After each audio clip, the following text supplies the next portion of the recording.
Hello, my dear students. This is Ikhlaq Sir, Physics faculty at Resonance class Hanwara. So, my dear students, today we are with a beautiful problem, and that has been asked in JEE Mains 2024. This problem is based on electrostatics and mechanics. Okay, electrostatics cum mechanics. All right. What's the problem? Two blocks are given to you, each of mass m, and both are charged q and q. Okay, then what is the question? The question is like this: calculate the force coefficient of friction between the block and the horizontal surface such that the net force on each block is equal to 0.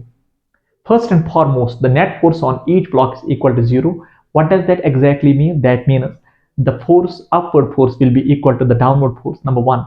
Number second is that the force towards right will be equal to the force towards left, and this is the situation we'll be going to exploit to solve this problem. Okay, so you tell me how many forces are there on this block. Obviously there is weight of the block which is vertically downwards, that's m multiplied by g. Now when the block will exert a force on the horizontal surface in the downward direction, the horizontal surface will exert force on this block in the upward direction. That we call as normal reaction, and that is here n, normal reaction. All right, and then obviously these are positively charged, so there will be electrostatic force of repulsion which is equal to F, and this F will be in turn equal to what?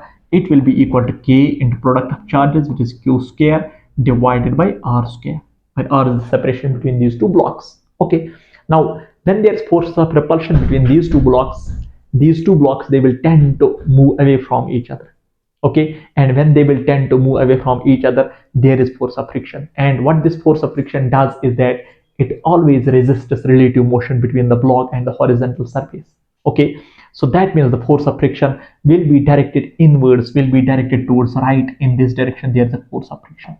Okay, now from the mechanics, from the chapter friction, you must be knowing that this limiting friction is always equal to mu multiplied by n. Okay, so what I will do is this: let me balance these forces one by one. So first and foremost, this normal reaction equals to m multiplied by g.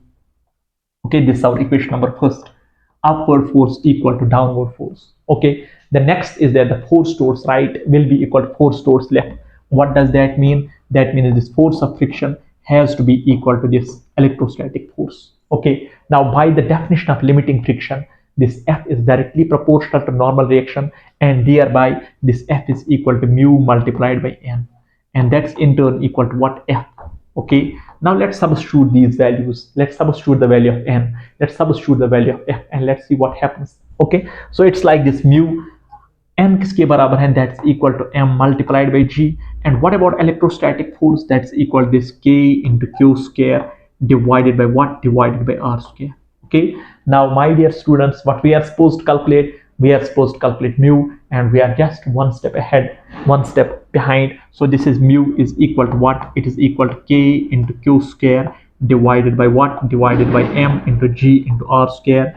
And my dear students, this is the answer. This is the coefficient of friction, okay, between the blocks, so that each block is at rest. All right, so we're done with this problem. See you in the next session with another beautiful problem of the physics. Take care.